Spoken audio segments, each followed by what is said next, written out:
뉴스 시간입니다. 오늘은 연장현 기자와 함께합니다. 어서 오십시오. 오늘 첫 번째 키워드는 뭡니까?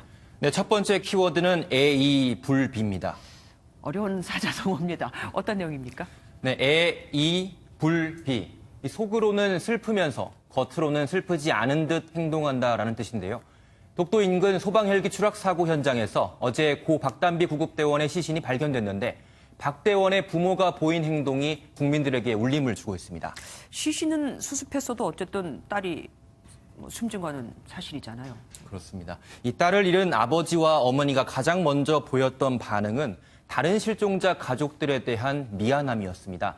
아직 발견되지 않은 실종자 3명의 가족들의 심정을 먼저 헤아린 건데요.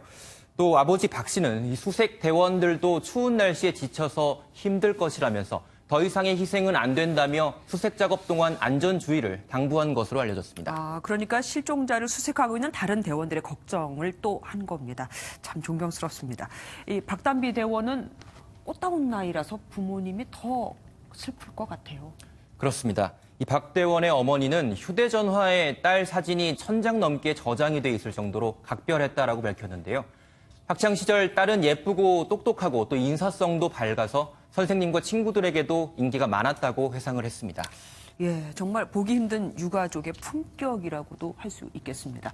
최근에 또 이런 비슷한 일이 있었죠? 네, 지난해 12월이었죠. 이 병원에서 흉기를 휘두르는 조현병 환자로부터 간호사와 다른 환자들의 대피를 돕다 숨진 의사 고 임세원 교수를 기억하실 겁니다. 예. 이 당시 유족은 모든 사람이 사회적 낙인 없이 정신치료와 지원을 받는 환경을 조성하는 계기가 되기 바란다고 말하면서 남은 의료진의 안전과 환자 치료를 앞세우면서 감동을 줬습니다.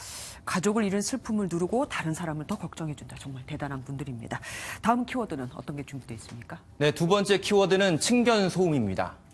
층간이 아니고 층견이요? 네, 그렇습니다. 이 층견소음이 맞는데요. 네. 아파트 같은 공동주택에서 이웃을 괴롭히는 반려동물의 소음을 뜻하는 신조어입니다. 관련 영상을 함께 보시죠.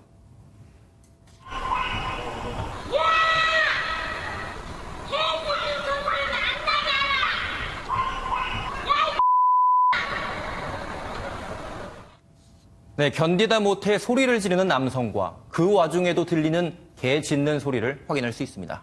사실 반려동물 요즘에 많이들 키우니까 이런 일은 꼭 남의 일만 되지는 않을 것 같습니다. 네, 그렇습니다. 우리나라에서 반려동물을 키우는 인구가 이 1000만 명을 훌쩍 넘어서 계속해서 늘어나고 있는데요. 특히 우리나라는 인구 밀도도 높기 때문에 10명 중 7명꼴로 아파트 등 공동주택에 살고 있습니다. 때문에 반려동물 소음 민원도 꾸준히 증가하는 추세를 보이고 있습니다. 이 동물 소음을 규제할 만한 관련 법은 없습니까? 네, 마땅한 법적 근거가 없다는 게 바로 문제입니다. 이 사람의 활동으로 인해 발생하는 층간소음의 경우 환경부 산하 층간소음 이웃사회센터가 중재 역할을 하지만 이 동물이 원인이 되는 이 층견소음은 조정 대상이 아닙니다. 또 2016년 서울시에서 동물 갈등 조정관 제도를 실시했지만 실효성이 없었고 8개월 만에 운영이 중단되기도 했습니다. 그러면 다른 나라들은 어떻게 하고 있습니까? 네, 미국 같은 경우에는 일부 주에서요, 15분 이상 이 개가 짖는 소리를 방치할 경우에는 $500, 그러니까 우리 돈으로 약 60만 원 이하의 벌금을 물리고 1년에 3번 벌금을 내게 되면 소유권도 박탈당하게 됩니다. 네. 또 호주나 뉴질랜드에서도 비슷한 벌금 규정이 있고 이 무료 세미나를 열어서 이 개가 짖지 않도록 하는 방법 등을 시민들에게 알려주고 있습니다. 나에게는 진짜 가족 같은 동물이지만 남에게는 피해가 될 수 있음을 잊지 말아야겠죠. 오늘 말씀 여기까지 듣겠습니다.